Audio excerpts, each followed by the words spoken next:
mic on? I guess. Anyway, we missed this time. We missed this time. When the state legislative bodies continue to change the law, not as to who can vote, who gets to count the vote. Count the vote. Who counts the vote? Count the vote. Count the vote. Come on, man. Count the vote. Count the vote. You know the thing. Count the vote.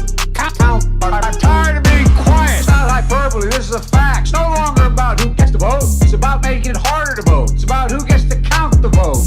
I said America's back. Simple as that. The facts won't matter.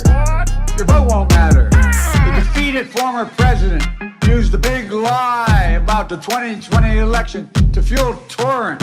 He didn't say count the votes. He said find votes. Look, this matters to all of us. I'm tired of being quiet. Count the vote. Count the vote. Who counts the vote? Count the vote. Count the vote. Come on, man. Count the vote. Count the vote. You know the thing. Count the vote. Count. I'm tired of being quiet. I'm so damn old I was there. History has never been kind to those who've sided with voter suppression and election subversion. But folks, hear me plainly. Their end game is about making it harder to vote. It's about who gets to count the vote. What in the hell are we talking about? I mean, think about it. That's not America. Think about that. That's what it looks like when they suppress the right to vote. Stand for democracy. Yes or no? I'm tired of being quiet. Count the vote. Count the vote. Who counts the vote? Count the vote.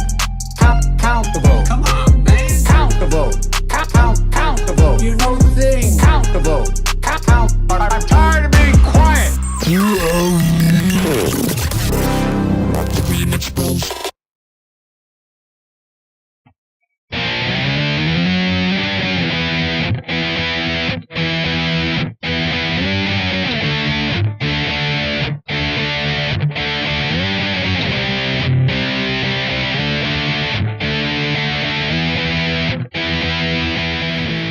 And now, Matt Wright and Spike Cohen. Good morning, good afternoon, or good evening, and welcome to the Vanguard. Man, it's been so long. It's been since last year. For Jason, I'm a commie, and we're going to talk about that a lot later. Lion, I am Matt Wright, and together we are traversing the muddied waters of freedom.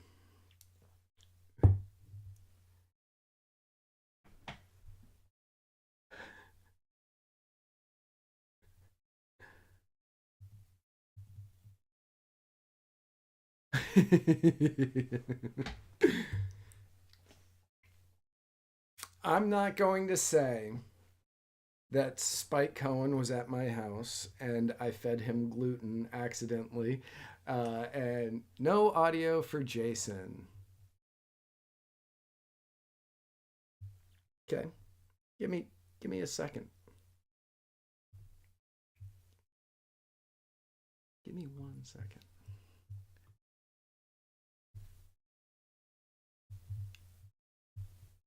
Say something now.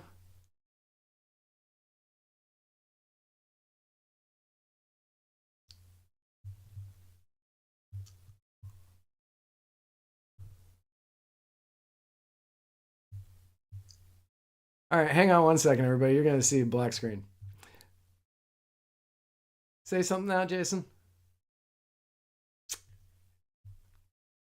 Nope, they can't, and I know why. They can't, and I know why. Yeah. There you go. It is that one? Say something now. It's not that one. It's not that one. What about now? Nope, not that one. There it is. Is that what it? Yeah, that's it. That's it. Hey! Wow. Right? Yeah. Maybe. Okay. Yes. We good? All right. So do I go back to blaming you again, or do we just move on like that never happened? So I may have accidentally given Spike Cohen gluten while he was at my house, which Spike Cohen can't have gluten. For anybody who doesn't know, that. And then everybody who was at my house that day got COVID. So you're spreading the COVIDs and the glutens everywhere, Everywhere. to everyone you love. Everywhere. Matt Wright, the super spreader of 2022. It's true. It's true. And now why is my okay, hopefully this works. We're gonna find out. We're gonna find out together, everybody. Okay. We shouldn't have any more freezing problems. We shouldn't have any more audio problems. Hopefully everything continues to work the way that it's supposed to, even though it keeps going into the red for me. I was not supposed to do this show, everybody. We were under the impression that Spike Cohen was going to be here tonight, and he called me this afternoon and he said, I can't do it. I can't talk. And I went, okay, well, I'll see if Jason wants to do it. And then I had a series of mishaps all evening, so I was setting all of this up for the first time on this computer, literally right before we went live. So please forgive us. But now that I think that we have most of the technical issues worked out, please head on over. Please like it. Please share it. Please go hit the bell if there's a bell. We want your phone to explode anytime that we go live so people can watch us fumble through these openings. Which is exclusive to every show on Muddy Waters Media. That's right. So share the gift of Muddied Waters today. Kids love it. First and foremost, allow me to thank the fantastic and wonderful Justin at Low Tide for the kava that I am drinking on this evening. And thank you, Lipton Iced Tea, for giving me something to drink as well. Yes, Bulavanaka. Bulavanaka. So I don't know why my internet is being so dodgy. This is awesome. All right, so let's pay some bills for the first time this year. This episode is brought to you by the Libertarian Party Waffle House Caucus. If you are not yet a member of the second largest caucus in the Libertarian Party, all you have to do is go to the exclusive Facebook group. And join, and you are now a member. That's all it takes to become a member. If you want to become a voting member, though, you need to head on over to the I don't have any of that in here. You have to come on over to the Muddied Waters store, which can be found at muddiedwatersoffreedom.com/store. And you can pick yourself up a Libertarian Party Waffle House Caucus button or shirt, and then you will become a voting member. Which is fantastic, because we don't vote. We don't vote on anything. The Gravy King. Thomas Queter. Thomas Queter is rolling for state Senate in New York. He says, I run better than Albany, because he can't. And it's still better than Albany. So if you want to join, nope, not saying that. So if you want to join the wonderful army of people trying to get the most fiscally conservative man elected because he's going to bring his own chair to the state Senate, go to tomfor52.com, TOMFOR52.com today. Joe Solosky, he's running for governor of Pennsylvania. And Joe Solosky, if you may or may not know this, not only is he the voice of the Muddied Waters of Freedom, but he is also the key to Pennsylvania's success. If you live in the Pennsylvania region of these United States and you want to have the first libertarian governor ever, all you have to do is vote for Joe Solosky. Great. Frozen again. Good to know. Jack Casey. Jack Casey is a guy, I think. I don't want to gender Definitely anybody. A guy. Is he? Definitely, Okay. maybe a guy. Definitely maybe a guy. And he's written some books. I don't know if these books are good. I don't know if they're bad. I won't ever know. What I do know is he pays me to ask you to buy them. They are the royal green and silver throned and crowned by gold. And I don't know what they are about, but looking at the covers, I just assume Jack Casey is telling you sordid details about his debaucherous love life. So if you head on over to theroyalgreen.com today, you can pick up these books and you can support that, I guess, if that's something that you want to do. I don't know.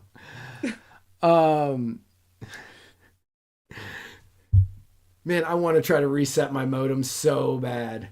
That's going to go good during a show. That's going to go so good during a show, but I know exactly what happens if I do that. So Jason, it has been since at some time in December, the last time that we did a show here, Yep. that this is the very first Muddied Waters of Freedom of the new year, which beats last year's record of the 13th by 5 whole days. So how was your Christmas break? Oh, so people who know me know that I moved down south because I hate all things cold and wintry. So we decided to bring in the new year in Connecticut because by golly, that's where the cold is, and so that's where I had to be. It was a good time. Other than the fact that I was being lambasted for killing Betty White, which may be justifiable, but I think that this is the maybe justifiable. It's justifiable. But because of that, because you guys have torn me apart, I do have a quick joke for everybody. What's the difference between Betty White and Paul Walker? Well, Paul Walker made it to 100 before he died. But after that, Bob Saget went away, and Dan Berman, who was a guest on my show, he is to blame for that. So we have me killing Betty White, Dan Berman killing Bob Saget, and then we have Matt Wright trying to kill Spike Cohen. I mean, the Muddied Waters team, if you just give us a person, chances are we either know somebody or we'll take it out ourselves. But other than that, it's been a fantastic year, despite all of that. And some good news for the family and everything else. So we're going to see Muddy Waters grow in an incredible way. And we promise that the shows will run more. 2022 was supposed to be the year with less technical hiccups, but apparently we're starting off strong. Sarah and I did not exchange gifts this year, which was great for me because I spent money on a ring and now I have to pay for a wedding. And what a beautiful day you guys have selected for that. I know. Yes, that October 21st is a beautiful, beautiful day. And we chose that day. We chose that day because it is the day that our Lord and Savior, Jason Lyon, was brought the commie was brought into this world. And we could not think of a better day in order to truly. If anyone missed that episode, just go back and watch the episode with Matt coming on my show. He's like, hey, you got to save the date of October 21st. And I was like, why am I saving the date for my birthday? Like, what's going on my birthday? He's like, I'm getting married. I was like, I can remember that date. You are going to be the only marriage that I'm going to remember. Like my own marriage, probably not going to remember it every year. Blame me for it. That's fine. But yours, guaranteed remembered. Matt and Sarah, gotta text them. I will always remember your birthday. I don't know Spike's birthday. I have a roundabout estimate of when it is, but I don't know. But yeah, so we had a good break, and then we got COVID, and then our break got longer. So we are all back. We are back. We are all feeling normal-ish, and So I want to say this about COVID before we get into talking more about COVID. We have said on this show for quite some time that COVID doesn't sound too bad and that the Omicron variant sounds like it's basically a cold. It is not. It is not. It is much worse than a cold. Yes. But it is not as bad as the flu. Yeah. I could definitely see that. Yeah. And so what you're saying is we should shut down economies over it. No, the only economy that should have been shut down was me for those 3 days that I was really out. So we will no longer be comparing COVID to the flu on this show, or to the cold on this show, and instead we will say it's not as bad as the flu. I like it. It's the cold on steroids. Yes, it's the Barry Bonds of colds. It's the Mark McGuire of colds. So that brings us, God, I hope I have it in here. Yes, I do, to the Mud Water Mushroom Coffee Replacement Cacao Rapid Fire segment. Are you tired of coffee like I am not? Are you sick of all of the caffeine like I am not? In fact, I thrive on it and need it. Well, if so, have I got great news for you. You can wake up in the morning instead of having a piping hot cup of delicious bean juice originally from the Arab region of the Middle East. Sure. You can have mud water, which is a coffee alternative with masala chai, cacao, mushrooms, turmeric, sea salt, cinnamon, and that is it. It tastes exactly like you think those things are going to taste, and it has 1/7 of the caffeine. So not only does it not taste good at all, but you're going to be sitting there like this most of the day. You just have to drink 7 times of it. Right. You have to drink 7 times more mud water than you do of coffee. Can we compare people that who to love the it. cold? If you have to drink seven doses of that, we could potentially compare that to the cold. Yes. Trust me, Ad Honey, if you want to make the switch today, head on over to muddiedwatersoffreedom.com/mud. I like how janky it looks where it says Mudville, South Carolina under your name, because I was just like, I don't even have time to figure this out right now. We need to get like a watermark of Muddy Waters logo with the TM and just put that over all of our areas. That would just go over this entire show. So, this week, I have to think, this week, the Supreme Court, COVID. Speaking of COVID, the Supreme Court has blocked Biden's COVID vaccine mandate for businesses. In a 6-3 ruling with Stephen Breyer, Sonia, 100,000 children in serious condition and many on ventilators, Sotomayor, and Elena Kagan dissenting, Biden's vaccine mandate for businesses with 100 employees or more has been blocked, which is fantastic news. Fantastic. Obviously, we have been saying from the beginning here on this show and on every show here at Muddied Waters, that this mandate is exceptionally unconstitutional.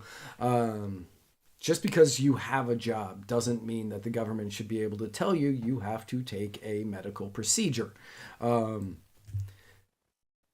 If you have a job, if you have a job and happen to be an obese person, the government shouldn't be able to tell you that you have to eat healthy. This is going to be a lot harder than I thought it was going to be. You spread the COVID to me. I'm going to call out next week. You all right? I'm good. I am All right, good. We are fine here.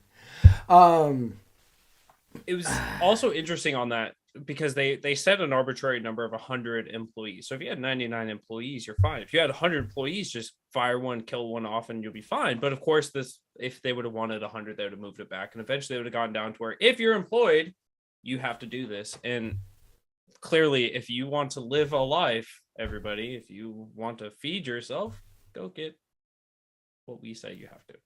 Right. So luckily that was blocked. Now, I'm not going to say that I called this 100% accurately, but I did. In a 5-4 ruling with Roberts and Kavanaugh joining the liberal justices, the court voted to allow Biden administration's vaccine rules for healthcare workers who are employed at healthcare facilities that receive taxpayer money. This shouldn't have been a shock for any of us, and of course you guys have called this, but Kavanaugh has always been really terrible when it comes to constitutionality and healthcare, right? When he was in the lower courts, it was his opinion that supported the Obamacare, the Affordable Care Act, by saying, hey, it's not a fine, or it's not a tax, it's a fine, or it's a tax, not a fine. And so that's what Chief Justice Roberts used to justify to allow the Affordable Care Act to go through. So when Kavanaugh has this opinion of the lower courts and now he's at the Supreme Court, we would expect that he still has this demented point of view when it comes to healthcare in the country and the Supreme Court's authority on this. Yeah. So, and you've seen this so many times. Back in the 80s, before it was 21 to drink anywhere. Well, it was 21 to drink some places, but before it was 21 to drink everywhere. The way that they got states to do this was they started withholding government money from them for highways. And they said, if you don't change your drinking age to 21, it's fine. You don't have to, but we will no longer give you federal money for your highways. So eventually every state broke down and did it, with Louisiana, I believe, being the last holdout. And they eventually did too. But if you go to New Orleans on any given day, you see that they don't care. And then later, when Trump was in office, states were saying, okay, we're going to become sanctuary cities for undocumented people, for immigrants that are here. And Trump said, okay, that's fine. You can do that, but you won't get any federal money. And some people broke down and other people didn't break down. This goes to show you, when you as a city or as a state or as a healthcare facility begin taking government money, they are going to be able to start to tell you how to live your life, or else you are going to lose the money. Yep. Or in other words, if you use the government's toys, which is our money, they will tell you how to play with it. Yeah.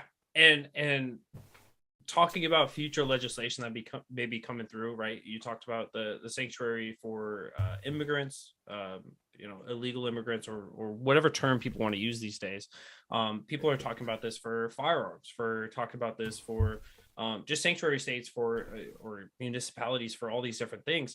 And that's always the question that halts that progression is, we're going to lose federal funding. Everybody knows that this is the playbook on the inside on politics, because this is how stupid our governments are run. They are money hungry beings, and that's all that they want to do, is they want to follow the money. If we can get money by doing this, so they want their paychecks, they want to live off of us through every means possible. And so you guys have to be beholden to how the federal government wants to run.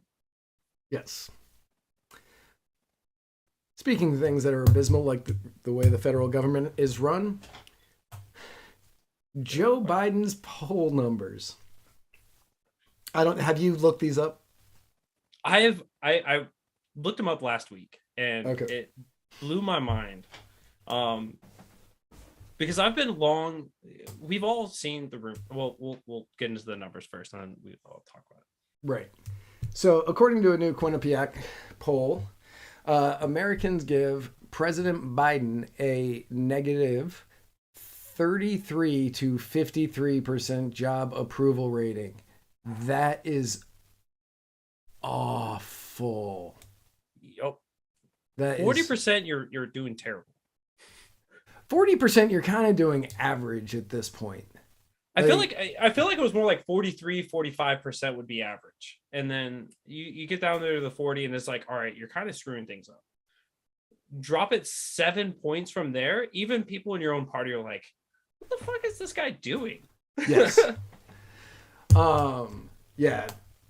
13% did not offer an opinion on what they thought Joe Biden's opinion or of Joe Biden's job approval, how he's doing at his job. Whew, this show's going to be so off the rails. So good. So good. Glad I feel like those 13% are just like they were voters for Biden. They're like plugging their ears and just going la la la la la la la. I don't want what he's doing. I don't want to follow politics anymore. We got Trump out. We're good to go. It's probably a small faction, but not the majority. Now, this is of all voters. Or sorry, no, it's not. This is of all Americans. Among registered voters, Biden he's doing slightly better. He's got a 35% job approval rating with 11%. That 2-point jump. Now, with 11% not offering an opinion. Now, where it gets interesting is if you take a look at the different factions of groupings. Of people aged 18 to 34, 52% of people disapprove of Joe Biden's performance. This is a group, it's over half. This is a group that historically has voted more Democratic and over, history. And now 52% of them are saying he's doing terrible. That has to be terrifying. 51% of women who historically vote more Democratic disapprove of Joe Biden's performance. 27% of black voters disapprove of Biden's performance. And that seems like, oh, he's not doing too bad. No. For black voters, he is doing awful. He is doing awful. If you're 13% with black voters, you're not doing good if you're a Democrat. And he's at 27 disapprove, and 51% of Hispanics say that he is doing not well.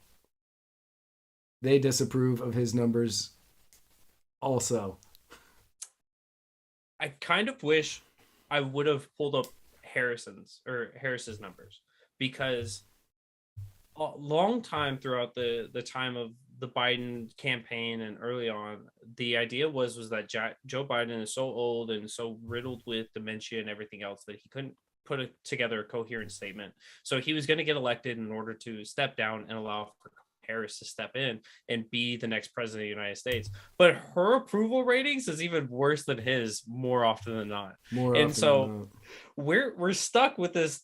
We've got a shit sandwich in office, and you got a shit sandwich following that up. And it's just like, well, I guess we're just going to have to see the pendulum swing to the Republican side in the next election, because that's our only plan B. Like, we have no other option here. It's horrific. Oh, it's horrific. It is horrific. I'm going through it right now to see if I've got Harris's numbers in this poll, and I don't see them. But so not listed for obvious reasons. So if you were to look at those numbers, which would you think is worse? Biden's approval rating among these groups of people, or the job that the Democrats are doing in Congress? As sad as it might be, as I just unplugged my headphones, as sad as it might be, it probably is Joe Biden's approval ratings is probably still somehow functioning to be higher than the Democrats in office, despite them doing what we know whenever you have a majority. And in Congress, and that is you don't get anything done. You just say you just got to vote for us harder next time. So, among 18 to 34-year-olds, 52% disapprove of how the Democrats are handling it. So the same. Among women, 55%. Wow. Among black voters, 32% disapprove. So I'm trending in the right direction here. Yeah, trending in the right direction. And of Hispanics, 56% disapprove of how Democrats are handling So just their a job. smidge higher. So we can't blame Biden. We got to blame Congress. Sure, yeah. How do you think the Republicans are doing?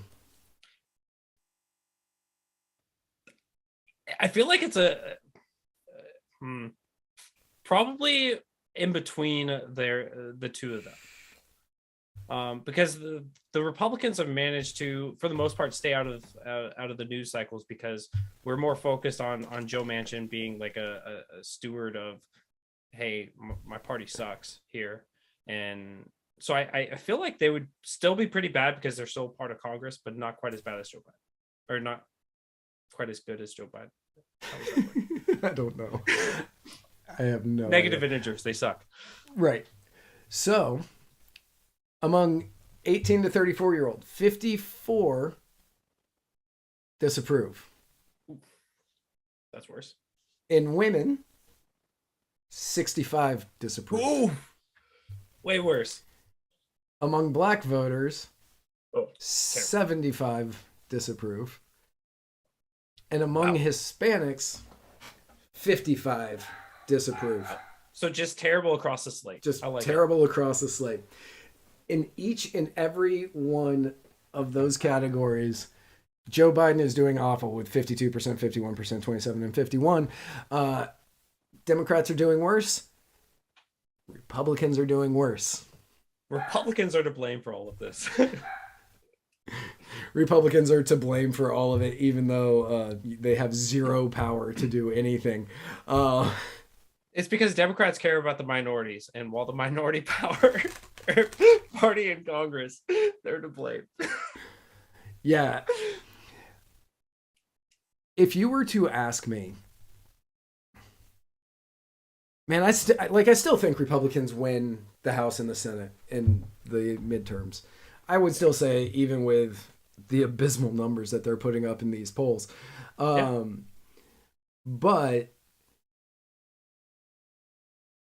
I can't imagine that it's going to be the sweeping landslide that people are saying that it's going to be. Yeah.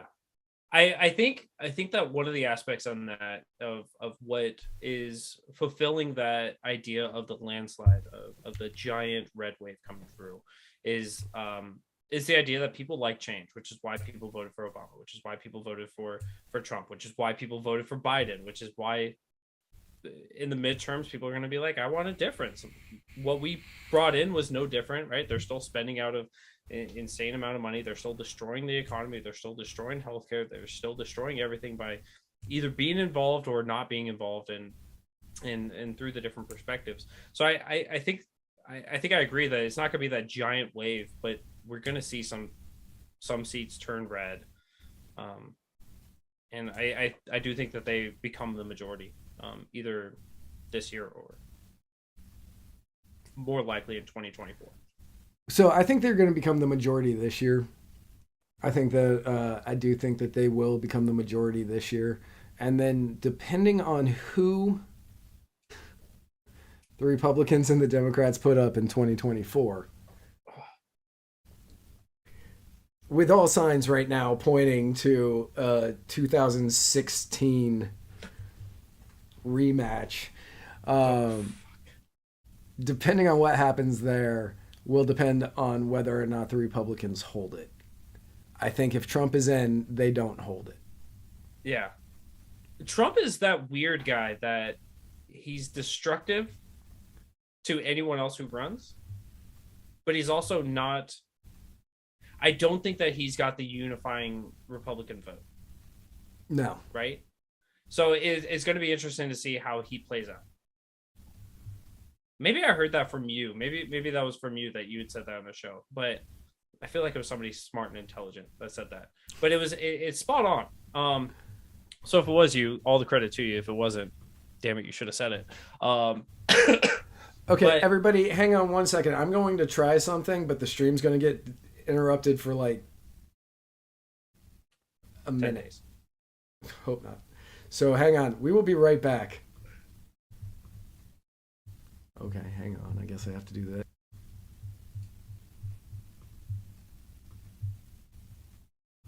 For the record, did you say that? Did I say what? About about it probably was you. Sounds like something smart you'd say. Okay, I think we should be. Let's check. We should be back. Back after the short commercial break. Yeah. Okay, we're back. All right. Hopefully, no, that's not working. It's kind of working, but not really. Oh, good. This show's gonna be so much fun. We Did apologize. you turn it off and turn it back on again? I lowered the rate Resolution. that the resolution that it goes out. But that did not help even. Well, it helped one thing. It didn't help the other thing. So right now we are at 84% of our frames are being dropped.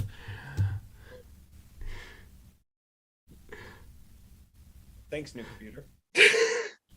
I honestly think it's because I didn't reset my router today, because I usually do, and it's been a while. So good times. It's good. It's good. We'll make it through there. We will. But yeah. I forgot. So speaking of Republicans in Congress, in the Senate, Rand Paul. What a fiery takedown that was. Oh my God. Rand Paul and Dr. Fauci. Dr. Fauci. Fauci. Gotta wear your masks. Wear your masks. Yes, J. Adam Weggs, it would not be a muddied waters. It's making... As long as you guys can hear us, that's all that really matters. That's the most important part. Podcast first. Right. Video We were production second. fourth. So Rand Paul and Dr. Fauci went at it in a Senate hearing last week. And for anybody who has not seen that amazing back and forth, I'm going to put the link in the comments so you can watch it after this show. It's 8 minutes and it is worth every second. Oh, it was so good. So they went back and forth in the most amazing fashion. And it started with Paul asking Fauci to address accusations that he is at least tangentially culpable in the creation of viruses through gain-of-function research. Fauci hates being asked that question. Do you blame him? I mean, Of course. we just dropped down to 0 kilobytes a second. I don't know what's happening. So So badly, I just want to be like, okay, we're just gonna restart this. I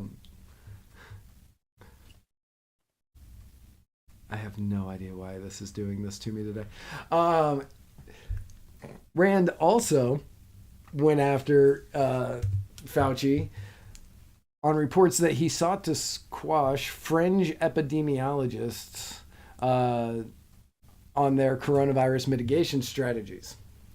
Now, for anybody who doesn't know, this was in reference to the 3 doctors, epidemiology professor Sunetra Gupta, Stanford University professor of medicine Jay Bhattacharya, and Harvard professor Martin Kulldorff,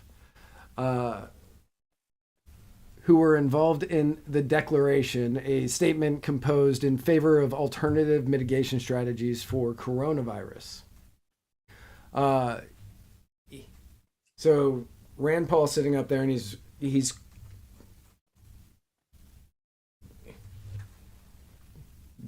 giving it to Fauci. It's like, that's the only way I can describe that. Yeah, no, that's a good way. Yeah, he's giving it to Fauci, and he said, did you say that these people were fringe benefits? The people from Oxford, from Stanford, and from Harvard, the fringe universities. And Fauci came back and he said, if you look at the email, you can see I wasn't the one who sent the email. And he said, yeah, but you didn't disagree with it either. You said, no, don't worry, I'll take them down in Wired. Yep. And they had this incredible back and forth, of which Fauci did not answer a question. Not a single one. Not Instead, a single he did one. the typical political thing and played the victim card and said, Yes. he's just going after me personally. It's like, although we got to go after your actions for what you've done. But then he goes and he just basically labels Rand Paul a conspiracy theorist without calling him a conspiracy theorist for saying you have no evidence of this. And it's like, I literally am talking about documents that we've all seen now. What do you mean? Right. So he didn't answer any of the questions. And instead, he brought up that because of Rand Paul, people out there in this world are crazy and have given threats to his family and to him, which led to the most memeable political moment in the last 2 years. Definitely of 2022 so far. Yes. Honestly, there are a lot of things that Fauci has pointed to that I have disagreed with.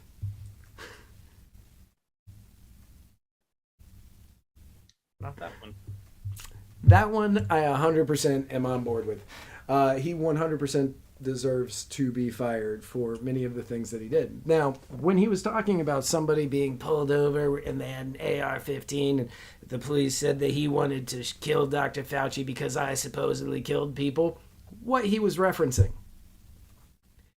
Because it is true that somebody got pulled over in December with a rifle in his car who wanted to kill Fauci. He was talking about, nope, not even going to try that, Kwacha Brilliant Zhang. Proceeds to try that. Yeah, I'm going to try it anyway. Kwacha Brilliant Zhang. Zhang was stopped on Interstate 80 in December with a rifle and a hit list that named Biden, Fauci, Zuckerberg, Bill Clinton, and Obama. So not just Fauci. Well, playing the victim card in a good way means that you're the biggest victim in this. And so you're just going to omit everyone else. Please, everyone, send sympathy cards to Fauci because he's done nothing. Can't even say it. He's clearly the victim in all of this because, encouraging governments to shut down economies, no victims were made. Encouraging people to take actions that were against healthy living and styles, no victims. But he did nothing. Can't say it. Yep. Right. Victim. Now, Fauci also said that Zhang was doing it because I supposedly killed people. Now, according to the police report, the reason that Zhang was going to DC to kill these people, and because he said that he was going to hold Joe Biden hostage until he did his bidding, was because of his disapproval for government due to the sex abuse of children, some of which that has occurred by President Biden. For a man who was quoted during this altercation between him and Rand Paul as saying, you've taken this thing out of context entirely, you've exaggerated the case, you've omitted information, and just completely been dishonest in the way that you're portraying all of this. It's amazing that just a quick fact check of this circumstance, somebody might be lying. Yeah, somebody might be lying. Now, Zhang allegedly told authorities that he'd worked at a grocery store in Merced, California. I don't know if I'm saying that right, but we're going to go with Merced, California. I like it. Until 2 months prior, and his employment was a cover until called upon by God to combat evil demons in the White House. If he was honest with that list would be much longer. It would be... that list would be so much longer. Yeah, the fact that Fauci is undeniably one of the most narcissistic people in government today. He is the highest paid unelected official in government. And he is by far the most narcissistic person that, when included in a list with Biden, Zuckerberg, Bill Clinton, and Obama, he doesn't bring them up at all. Nope. And then he states to the man who was shot at and was beat up by his neighbor. One of them, the guy who shot at him, was a huge Bernie supporter, and Rand Paul never said, this is Bernie's fault. And Yep. His neighbor was a huge Democrat, and he never said, this is the Democrats' fault. He says, it's because on Rand Paul's website, he has this page, Fire Dr. Fauci, and you can see here, you can donate $5, $10, $15, and he is also the man who tried to get Jesse Waters fired from Fox News for stating that if you see him online and he says something that you know is factually inaccurate, hit him with the kill shot. Like, just bring up the facts. And he tried to get him fired for using the phrase kill shot. This man is the most narcissistic man possibly on the planet, and I say that fully knowing who our former president was. Yeah. It's befuddling how clueless Fauci is in all of this. And of course, early on in the discussion between Rand and Fauci, Rand had said, you're doing this for political gain, right? You're doing this entire agenda for political purposes. This is why we've done what we've done. This is why you send those emails to knock out the conspiracy fringe people. This is why you're playing the victim card, et cetera, et cetera. And Fauci was like, no, you're doing this for politics. This is why you want donations. It's like, have you never seen any senator? They find a big ticket issue. They make money off of it. They get reelected through this. They've got, if you guys have seen The Swamp, which ran back in 2017, it was a short podcast. These members of Congress have to pay their party for maintaining their seats or for gaining seats. So of course he's going to capitalize on this. Is it for politics? Yeah, absolutely it is. Sure. But so was everything that you've done. There was never a denial on Fauci's part during any of that. And as you said, right, he never answered any of these questions, because if he did, everyone would know Fauci's the fraud and we should fire Fauci the fraud. I'll donate to that. Fuck it. Right. Yeah. Rand can continue showing emails. He can show that, DARPA said, no, we don't want to deal with this. And the NIH went, yeah, here's money. He can show all of that. They can show, there are receipts. Right now, I'm saying there is probably roughly a 90% chance that COVID was created in a lab somewhere and it leaked out. roughly a 90% chance that happened. The fact that Fauci is continuing to fight it means that he is just fighting for his life, and he is like a petulant child who has been caught doing something, who does not want to admit that they have done it, and is just like, no. And in fact, let me bring up this thing that happened. This guy wanted to kill me, and nobody else, just me, not people who are, I don't want to say more important. Yeah, more. I don't want to say more significant or important, but just me because I allegedly kill people. No, it's because people in government rape children was his reasoning behind it. I'm not saying that I agree with Zhang that he wanted to go out and do this because, you know, due process should happen, but whatever. But there is no way that anybody should be able to take a look at what is being said by Fauci and not see that he is just the most megalomaniacal, narcissistic person in government today. Basically, the approval ratings would be through the floor. You would have the disapproval ratings up there, and then you'd have like the 13-20% just people plugging their ears going la da da da, I believe whatever's being said. I think that's the way that would be portrayed by a vast majority of the public. Most people aren't paying attention to this, and so that's why it's good that people are here listening, because we have to know, like, Fauci is the biggest fraud ever. This whole entire system, this whole entire structure of we're going to fight this potentially man-made virus with a bunch of things that we know that won't work, that continue to not work, that continue to show like we have no clue what we're doing, and they're going to continue doing this. Like, of course, people are finally waking up to it, and I'm so excited. I saw somebody who had, I've seen people on Twitter and everywhere else that were like, I've got the booster shot, and I wish I could undo all of them, because this thing, clearly they don't know what they're doing, and these things aren't even working. So it's interesting to see like the fastest rate from a conspiracy theory to justified in world history. It has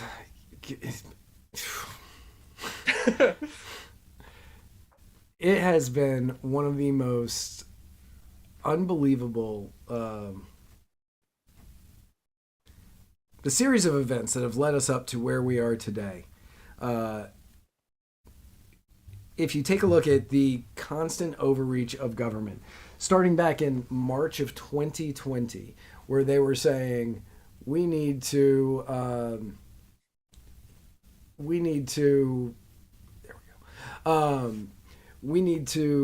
shut down for 15 days. And the amount of people that were on board, the amount of people that were like, yep, going to be on board with this. It's very important for us to be on board with this because if we all stay home for 2 weeks, this virus will die.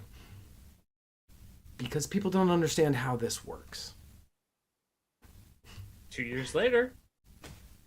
2 years later, people are still locked down.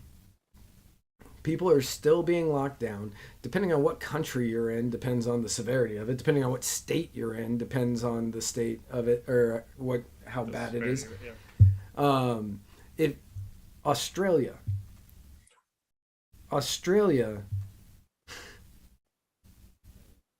kicked out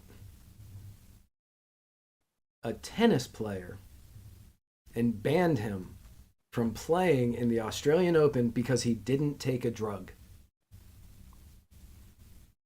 It's impressive. It is. We can forget about the fact that he applied. We will forget about the fact that he applied for a visa that stated, okay, I'm coming in. I didn't get the vaccine. I've had COVID, though, so I've got natural immunity. Can I come in? They said yes.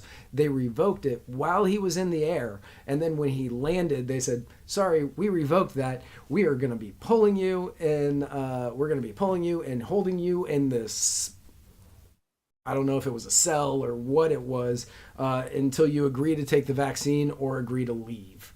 And then he said, okay, Yeah, Stephen Andrew White, because they wanted time off of work. That's accurate for a lot of those people. And then he said, okay, well, he challenged it. The courts went, no, he can absolutely play. And the prime minister went, no, he cannot. So he ended up going back home. It's amazing that Australia, from the history of starting as felons and convicts to now just being so openly complacent with like big giant. I guess it's like the Stockholm syndrome. It's got to be that.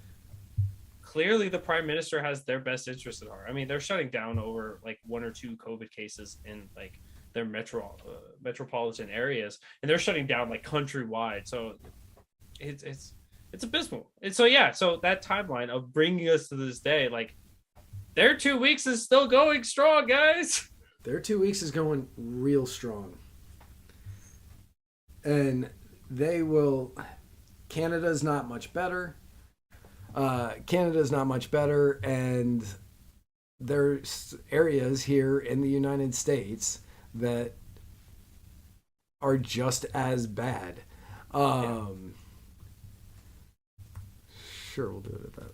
For my state being such a liberally ran state, despite it being a Republican-led government, I was surprised that we are one of the states that just bucked the system. We got listed, and I think it was a Times news article early on during COVID of, you guys have no regulations, and you guys, even the regulations and recommendations, you guys are like, nah, we're not following that.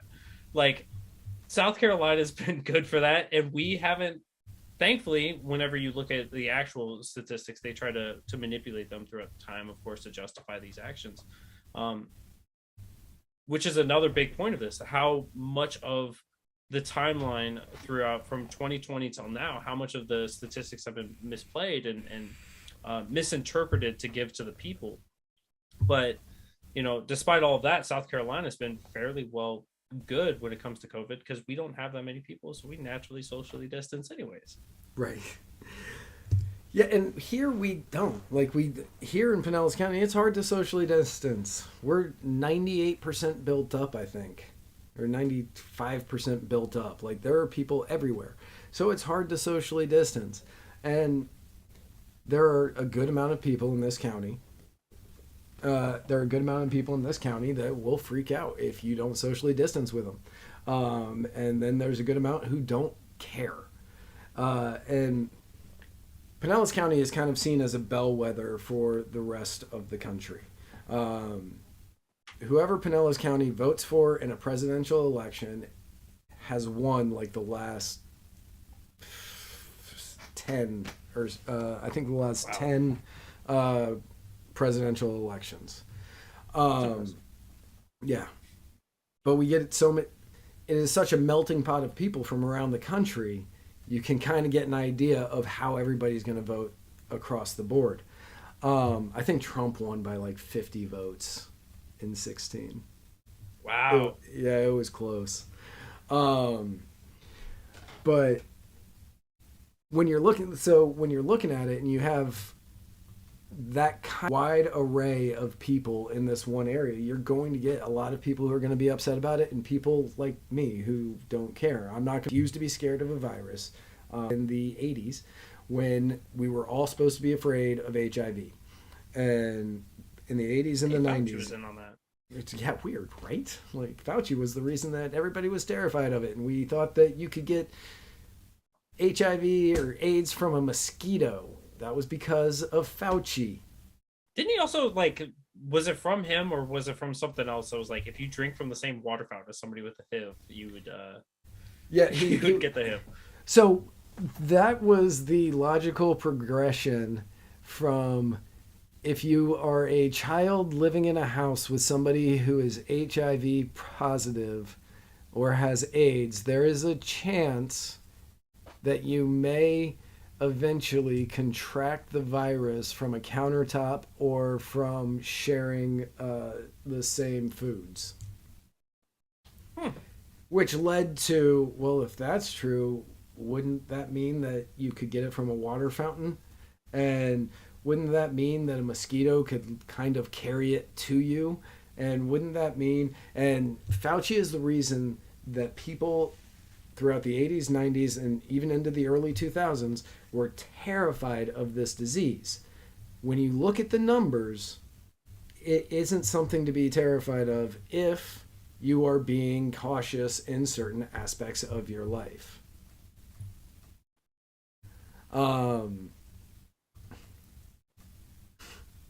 He's talking about blood sex.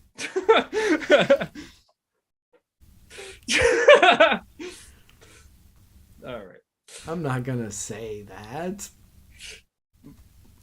This is a kid-friendly show. I'm not gonna say that I'm talking about butt sex, but if you're having unprotected sex with people in truck stops, your rate goes up. The chance that it happens goes up. If you're having protected sex with people, it goes way down. So Crazy. yeah, and I mean Fauci wanted to shut down for SARS. He wanted to shut down for swine flu. He wanted to shut down. It's all vaccines. We need vaccines. We need vaccines because I'm gonna guess he's in pocket of big pharma. Can't say that for certain, but like Fauci said, it may happen. He may be in the pocket of big pharma. Yeah. It's weird because like I feel like we're going full circle with this because he's government and he's following those money, or he's following the money of where things could be coming from if he is in those pockets. So he doesn't want the federal government to cut its funds from him in this analogy. So he's just going to push the vaccines, and now we have Pfizer making ads on every television show ever. When you have Pfizer as one of the main sponsors for Fox News, CNN, MSNBC, Jimmy Kimmel, Stephen Colbert, I think they might be his only sponsor. Here's a the guy that did blackface and went as Oprah and drank a lot of beer with the bouncing women on the trampoline that now cries on national TV. Kimmel. Yeah, you said Kimmel. You said Kimmel already. Oh, I was thinking Fallon initially. Yeah. I think you said Kimmel. Did we say Right. Kimmel? We should say Kimmel. I have no idea. This show's so far off the rails, I have no clue. But when you have Pfizer paying what seems to be the largest advertising for all of these episodes, for all of these shows, all of these channels, can you really trust them when they're saying you really need to go get the vaccine? Yeah. And especially when you have somebody who is a somewhat public figure, being Fauci, going after somebody on Fox News, Chris Waters, and being like, Jesse Waters. Jesse Waters. Sorry. Yeah. Did I say Chris Waters? So Jesse Waters. I don't know who that is. Yeah. Going after Jesse Waters on Fox News because Pfizer can't openly go out and go after him for being like, you are criticizing us as we sponsor your entire network. So it's almost like he's in cahoots. Almost. A little bit. Even Tucker Carlson's show is brought to you by Pfizer. So he doesn't talk a lot about the vaccines. He talks a lot about January 6th because January 6th was not funded by Pfizer. It was funded by the FBI. Not inaccurate at all. The Capitol Police also funded that too. Don't forget them. They had some good actions in there. They Here, did. guys, come on into here. We're going to help you in your insurrection so that members of Congress can be fearful for their lives and so that they can compare this day to 9/11 and Pearl Harbor because clearly It's the same very thing. similar. Same thing. It was Probably just as even bad. worse. Probably even worse. That was this generation's 9/11. Yeah. Well, things should be because of how big our federal government, it should be determined how bad it is based on the proximity of DC. So when it happens in DC, it's way worse than anything else. Right. 9/11 happened in DC. 9/11 happened. Well, yeah, okay. But the bigger part of the story, of course, was New York City. Right. That's why it's similar. Those two are similar. More But people Pearl died Harbor, at the Pentagon on 9/11 than died on January 6th. Or even the days following it from, suicides and heart attacks and strokes. but let's not talk about COVID response. No, no, let's not do that. All right. Whew. We have dropped 94% of our frames. The Since people coming love back. us. The people love us. So thank you to all of you who are hanging out. We promise this is, well, the video is not going to get any better, but the show will continue to be as entertaining as we can make it. So now it's time for don't have that in here, the personal injury attorney Chris Reynolds, attorney at law, anchor call-in moment. This is when you can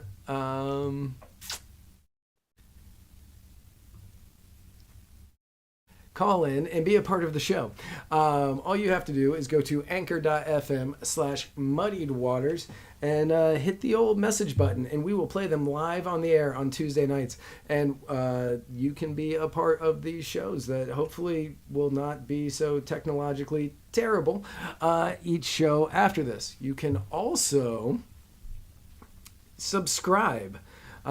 Because who wouldn't want more of this high quality content that you are getting right now by going to anchor.fm/muddiedwaters/subscribe.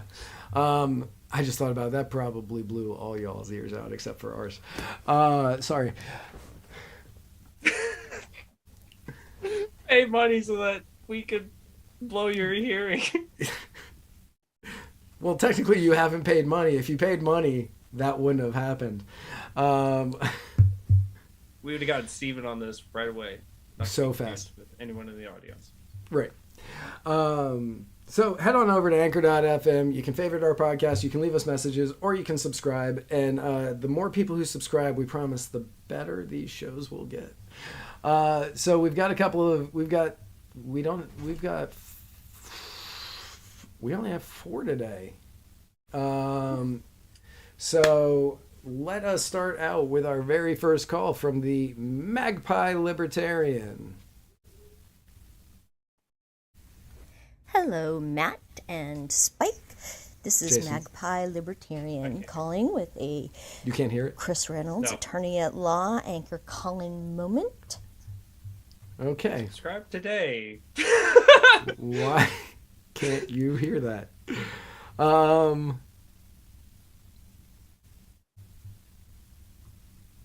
No, that's not what I want. Close that. You. Filters. We're gonna go. No, that's what it should. That's what it should be, right? I feel like closed captioning on these calls would just, I could read them.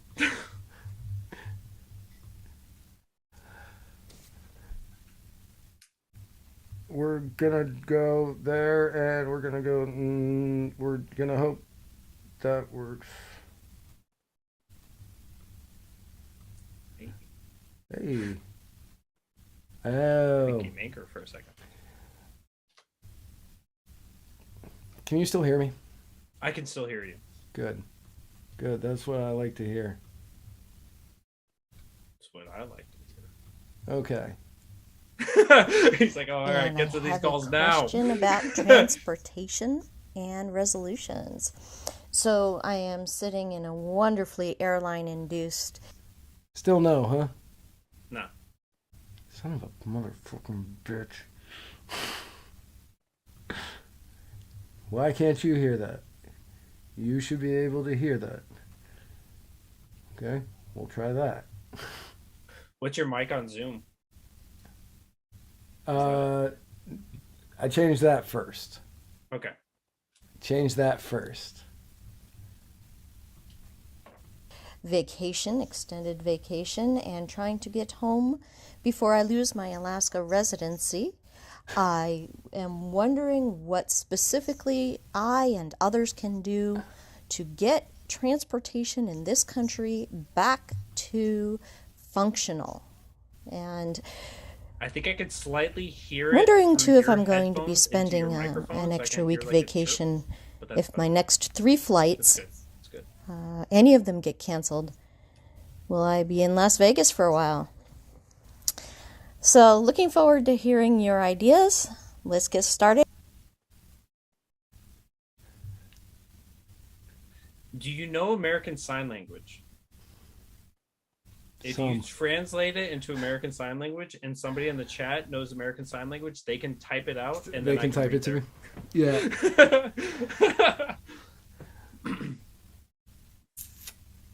So I wasn't listening to that call because I was trying to figure out what was wrong with it. Okay. It was such a good call that you want everyone to hear it again. Yes, that is true. Oh man, if it's that simple, I'm going to be so mad at myself. Hello, Matt and Spike. This is Magpie Libertarian. No, it's not that simple. Okay, good, because I made it awful in my ears. All right, so we're not going to be able to do that because I have to figure out how to fix that. So we are not going to have the Chris Reynolds special today. I'm okay. I am not freaking out about this at all. But I promise everybody, if you were to head on over and subscribe, all of this will be better. Hey, All of it how will about be better. this? After this show, probably tomorrow or sometime, we will record exclusive content for those people who have gone over, and we will handle those anchor call-in moments, not live, well, live to the exclusive group, where you guys will be able to see all of that. I like that plan. That's good thinking, Jason. This is the Muddy Waters way. Just to give you guys the background on us, this is how we function. We just go, hey, I've got an idea. Like that idea. Let's go. Like that Shoot idea. it. Let's go with it.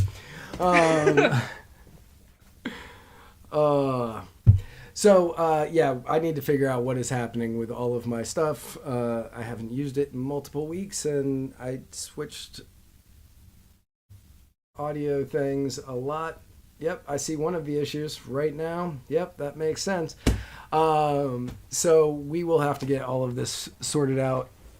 I'll have to get all of this sorted out before Thursday. So we apologize. This is our warm-up episode of the year. You brought the B squad in, or the JV squad, if you will, the ISIS squad, in for the warm up of the year. It's been since last year since you've been able to do this, so of course we've got to give you all the gracious courtesy for this. Yeah, this is one of those moments where I'm looking at my life going, if I had more time to do the things that I need to do to make this show great, it would be awesome. And it's like I'm cursing all of the other things I have to do in my life. Yeah. And it's like a public humiliation in order to teach me to focus more on things that matter.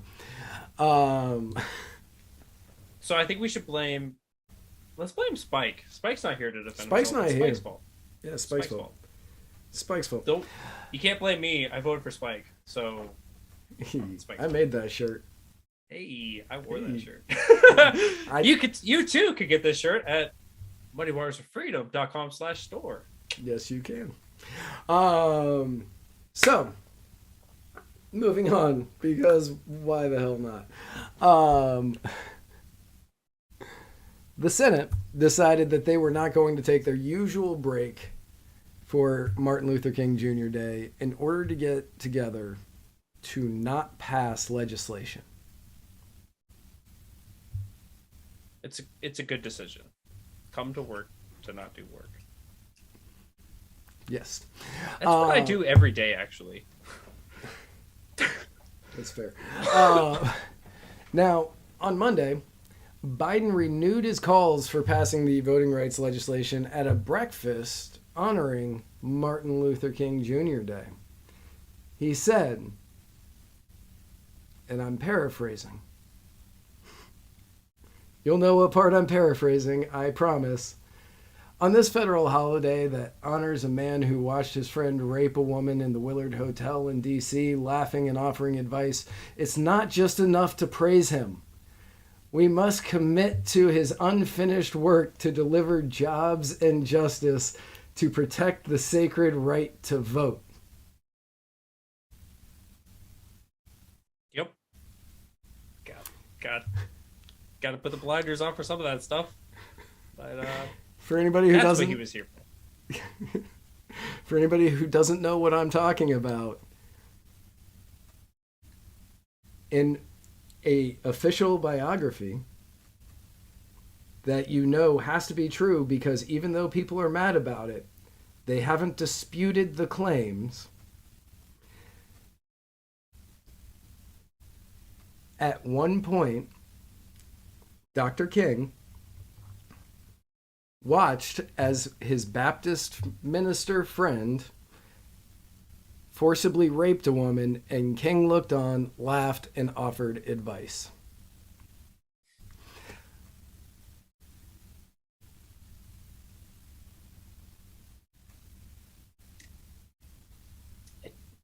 But on this federal holiday that honors a man who watched his friend rape a woman in the Willard Hotel in D.C., laughing and offering advice, it's not just enough to praise him, according to Joe Biden.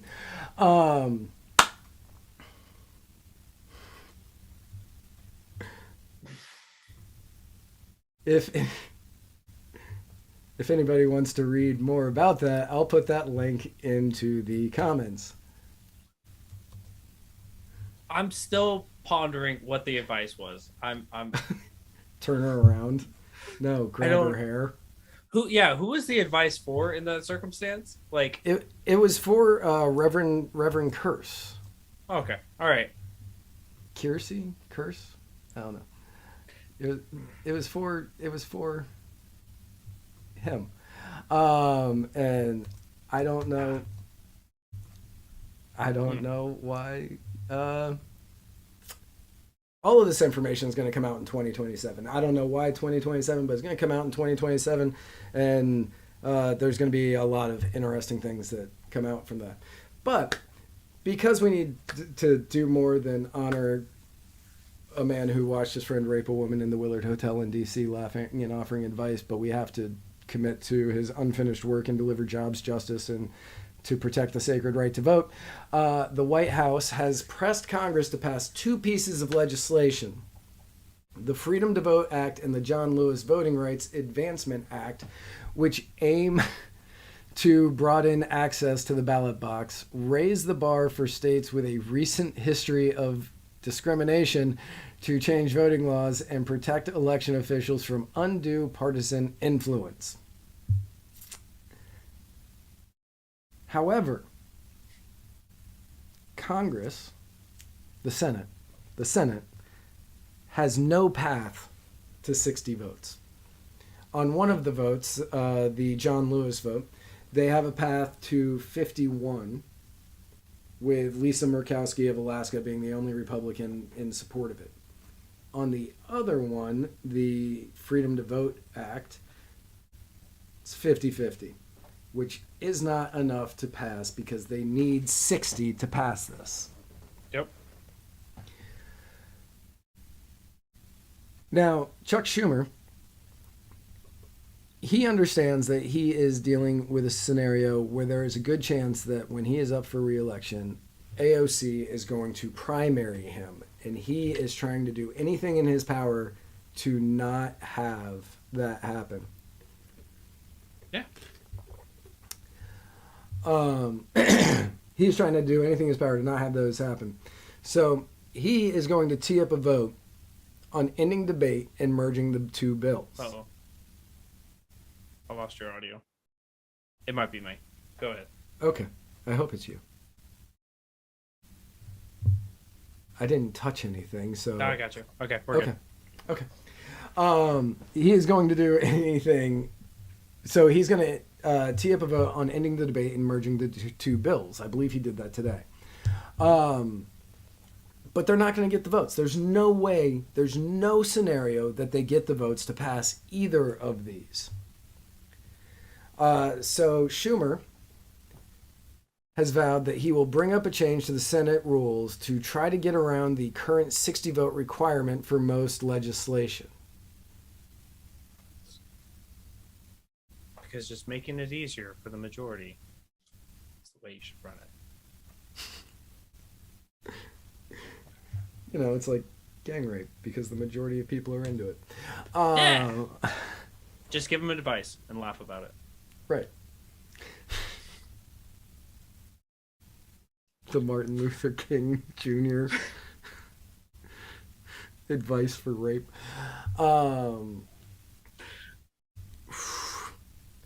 If this episode wasn't so terrible technologically, we were going to get demonetized anyway, so it doesn't matter. They're going to have pity on us. They're going to be like, you guys, no. So,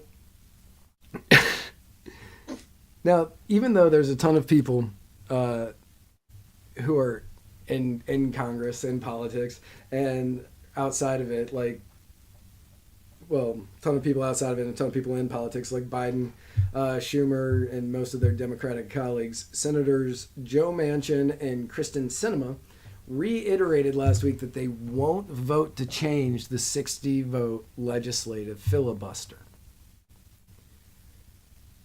And Sinema stood up and she said this, that she won't vote to do it, which that's enough. Yep. That is enough to make sure that it doesn't happen. She stated, as such, oh, that was really stupid of me. I put her quote second. She said, "It is the view I continue to hold. It is the belief I have shared many times in public settings and in private settings." She said, when she said that she had longstanding support for the legislative filibuster. Joe Manchin said in a statement shortly after that, as such, and as I have said many times before, I will not vote to eliminate or weaken the filibuster. Yet, Chuck Schumer, in a very Fauci-like moment of narcissism, is still going to put all of this up for a vote. Because politics. Because politics. So, a real quick history on the nuclear option, which this is just the next logical progression of the nuclear option. In 2005, a group of Republicans, led by Majority Leader Bill Frist. Do you remember that guy? Nope. Wasn't he the doctor? I think he was the doctor that became a senator, and he kind of came to national prominence because he saved a woman who he was a senator, and he saw a car crash and he saved the woman's life. Yeah. So he proposed to have the presiding officer, Dick Cheney, rule that a filibuster on judicial nominees was unconstitutional. Trent Lott, the junior senator at the time from Mississippi, used the word nuclear to describe this plan. And so it became as the nuclear option, and the term thereafter came to refer to the general process of changing cloture requirements via the establishment of a new Senate precedent.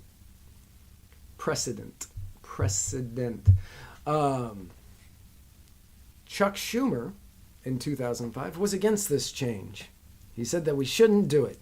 This is awful. This is terrible for democracy. This is something that should never happen. So, and nothing happened. Good, because Republicans should not have so much power that just having a simple majority means that they get to pass things. That's a terrible, terrible thing for democracy. Terrible thing. Terrible, terrible thing. In 2013, Senate Democrats used the nuclear option, voting 52 to 48, with all Republicans and 3 Democrats opposed, to eliminate the use of the filibuster on executive branch nominees and judicial nominees, with the exception of the Supreme Court.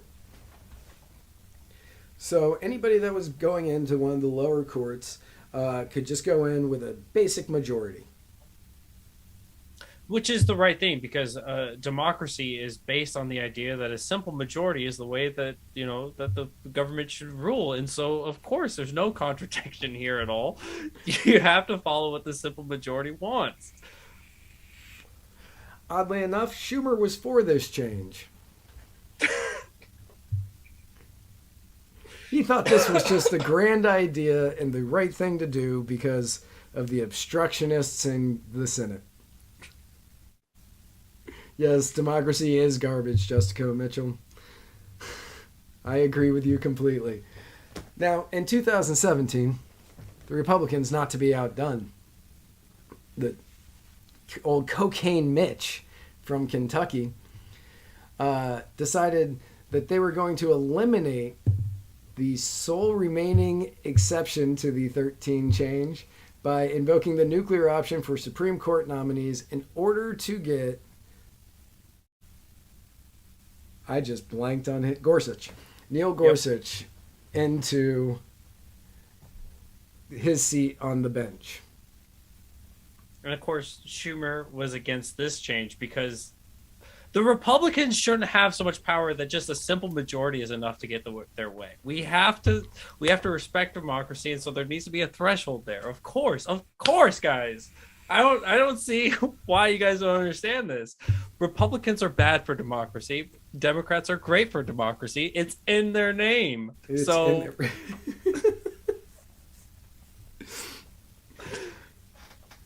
So now we have a scenario where Democrats are going to push forward with the votes on the voting rights bill, even if they know they're going to fail. And then when they fail, they are going to push forward with the votes for making changes that 4 years ago Chuck Schumer was against. 8 years ago he was for. 15 years ago he was against. The pendulum has swung and he's back on favor of this. Of course, it's a good thing until 2024 when they're back in the minority. And then how dare those racist 2020 look, 2022 this is going to happen. 2022 guaranteed. Yeah. So this is with this play, of course, with knowing that it's not going to pass. This is just politics. This is to blame, to go to your constituents and say, look, I tried to do something, but those meanies on the Hill, they didn't want to do what you wanted me to do, and so it's not my fault. You guys have to love me. Don't vote for AOC. Right. Basically. And so you have to think, for every member of Congress, for the House of Representatives, and for every senator, every Democrat senator that has an election this year, you have to think, what are you doing? You are murdering us. You're going to give us nothing but failure leading into this election. And it's just like, well, I have to do something or otherwise AOC is going to go, like, she's going to primary me and I will probably lose. Because he will. Yeah. He will lose. And this is a scenario where the Manchin Sinema Democrat feud has been so widely publicized, where you have people following Sinema into bathroom stalls, where you have people calling Joe Manchin out consistently online during interviews. Nobody in his home state's calling him out because they're like, no, thank you for not voting for this crap. But Bernie Sanders is attacking him. So many other people are attacking him. And it's become such a widely publicized thing that you can't even say this is because Republicans are obstructionist. This you have to say, we can't get along in our party. Finally, the tension there is boiling out into mainstream politics or mainstream media, and I could not be more happy because we've seen this on the Republican side, and I'd like to see like that fighting, the clashing of heads there. And finally, we have this on the Democratic side, and I want to see it continue to be emboldened. And I think, when you talked about Chuck Schumer not being able to win against AOC, the difference, why is Bernie liked so much? It's not because he's smart. It's not because he understands the philosophy. It's not because he's got good ideas, but he's consistent. That's what people like about Bernie Sanders, right? He could be terrible. He's been in favor of socialism, of USSR, of all these terrible things. Breadlines are good things. He's been this way for the last 632 years. And the problem with America, the problem with America is we have too many options on, we have too many options of deodorant. Yeah. Yeah, so it's his consistency. So that's why people are going to like AOC, because not because she's smart, not because she understands things, but she can point out some serious problems we have in this nation, and honest problems that we have. Some of the things are way off base, but her solutions are terrible. But she's consistent, so she's gained like a huge following from that. She's gained a lot of support, and as long as she's saying you Republicans hate me because you want to have sex with me, she's buying into that base and giving them red meat, but. I see her primarying him as well, and so he's got to do something. And I think, like, for me, when I go and I meet up with candidates, whatever they're running from, if they're the incumbent, my question is, what did you accomplish in your last term? What did you do for me to justify me voting for you, either first time or again? And what does Chuck Schumer have to take home? We're there. Nothing. He has no positive accomplishments. You've done nothing but negative. You've failed in every regard that you've tried. Maybe we need to try something new. And people go, AOC's consistent. It's like, yeah, shut up. But like, there's just nothing good there. Yeah, there is absolutely nothing good coming out of the Democrat Party right now. There's nothing good coming out of the Republican Party. Don't get us wrong. We're not at all. Yeah. Not even We're a stuck. little bit.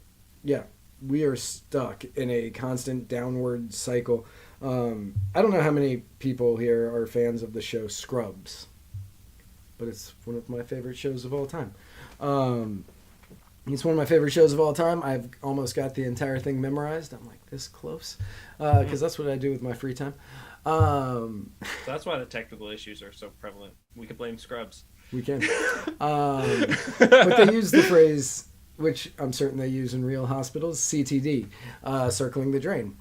And we have hit a point where the two-party system has continually voted to hurt the nation. And they are voting to try to make their party to be in control, even though, because of gerrymandering, because of redistricting, because of all of that, it will never happen. But they continue to try to make it where it does. But they will throw their party under the bus in order to try to win an election to stay in. Mm-hmm. Which means we have now surpassed George Washington. When he went out of office, he said, I don't believe that we should have a two-party system, because there will come a point in this nation in which politicians care more about their party than this country. Chuck Schumer is now demonstrating that we have surpassed that, and people don't care about their party as they do about their title as senator, as majority leader, as congressman, congresswoman, congressperson, whatever you want to say. They care more about that, and they will do whatever they can to stay in office, and they don't care if it helps their party. That is where we are at. It is no longer that we are worried about the country. We aren't worried about the future. We aren't worried about any of that. We are only worried about ourselves. And you can see it with the fact that even though he knows he's going to lose, he is going to push forward just so he can say, I tried to pass the voting rights bill. When AOC comes up and says, what have you done for all of us recently? Because, when I was in Congress, got all of these bills passed, and you didn't do anything in the Senate. And he's going to say, I tried to get it done, but Joe Manchin and Kristen Sinema and the Republicans made it where that wasn't possible. And he's going to pass the buck to them just to try to say, I put the bills up. I even tried to end the filibuster. Yep. He knows he's not going to win this. He knows he is not going to win this. Yeah. No, you're absolutely right. It's terrible. We are in such a shit show of DC and their dealings. how long until the rest of America wakes up? The fact they haven't yet, I don't know if they will. But Yeah, they will continue to fight that two-party system, and they will hopefully either the ship goes down and we see the Great Divorce, or we see the end of the two-party system. One of those two things has to be on the horizon. I wish that the Libertarian Party was worth a damn to be able to like step up and fight for to win in these elections and fight for, instead of fighting themselves, fight for liberty, and for differences and changes. And you know, this is coming off of a huge election win in Pennsylvania of over 100 libertarians getting elected, everything else. But it's like you're looking across all these other states, and right now the problem is that there's so much infighting, people don't want to work together, and it's just like, so we don't have a third option coming anytime soon. So we're stuck with Republicans and Democrats. We're seeing libertarians step away from the party, stepping away from politics. We're seeing so many people become disenfranchised, and we're supposed to be like the sheep, or not the sheep, but the herder that brings sheep in and say, hey, look, come vote for us, come make differences, come make changes. So we're stuck with, do you want the pendulum to swing stupid far to the right? Do you want the pendulum to swing super far to the left and have no changes come about? Or do you want to become disenfranchised? That's really America's two options right now. And just look at every single member of Congress and you can see that you're absolutely right. They're all narcissistic pieces of garbage that aren't doing much for anyone but themselves. And And the fact that they came in on MLK Day and wasted all that money. Think about how much money each one of those members of Congress were being paid for being there. Think about how much their aides were being paid. Think about how much money that was being spent knowing that this was a dead end. This is how the funding of your money that's taken from you day in and day out is being used. And people still defend this. It's amazing. Yeah, it's incredible. And you're right. If the Libertarian Party was worth a damn. And don't get me wrong. I consider myself to be I consider myself to be more anarchist now. But under the Dallas Accords, like, we can all get along. But if somebody that I didn't know was like, hey, what's your political affiliation? I'd be like, oh, I'm a libertarian, because that's just way easier than... Yeah. Like, I'll talk to them anarchist stuff, but I'm not going to lead anarchist because it's bad branding. Yeah, the optics of that. Yeah. I usually get them into a conversation first, and then, like, afterwards, I'm like, by the way, anarchist, what's up? And yeah, all I see from libertarians on... I see a few libertarians out there. I don't want to lump everybody into this. There are a few libertarians out there who are doing great work, and they're out there and they're being great activists and they're making changes. And then the other 98% are on Facebook and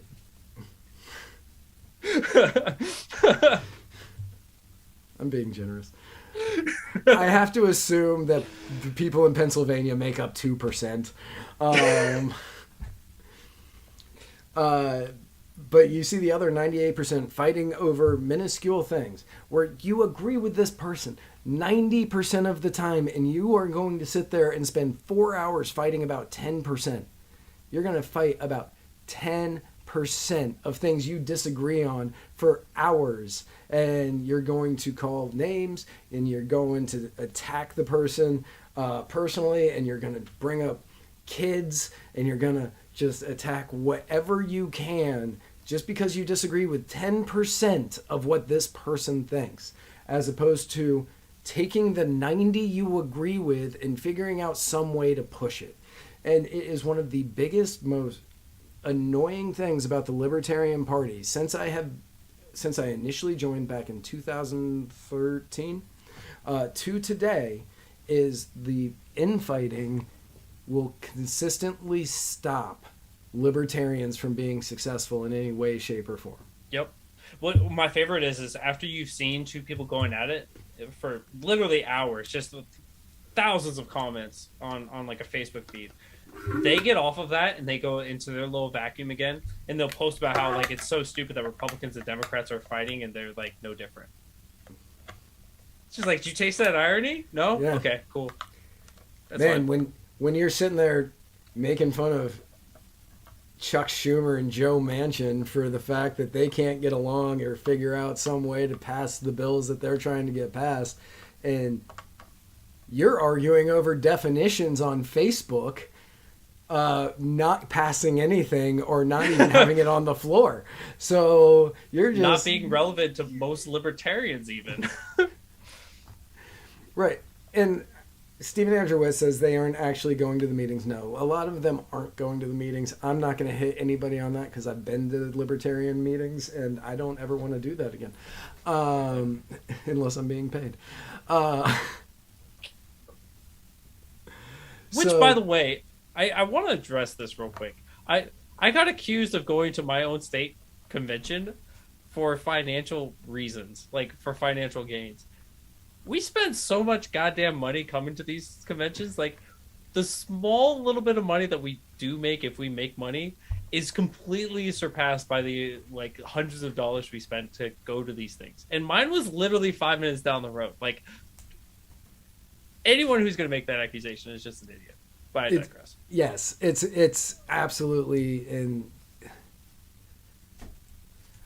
I have never been paid to go to a convention. I may have had flights paid for, I may have had a hotel paid for, but I've never been like outside of that. I've never like gotten cash in pocket to go.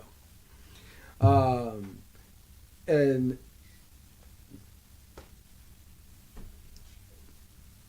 We're bigger than what we expect then. Or we're bigger than what we think we are, I guess. I guess. Yeah, if people think that I'm making money when I go to conventions. I'm not. I'm just there.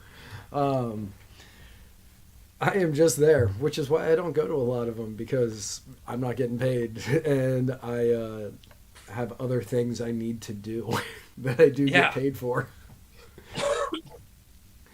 Go ahead. So, yeah, to the libertarians who are out there fighting and worrying about, if you don't like what a libertarian is saying, stop listening to, like, just don't listen to them. Don't listen to them.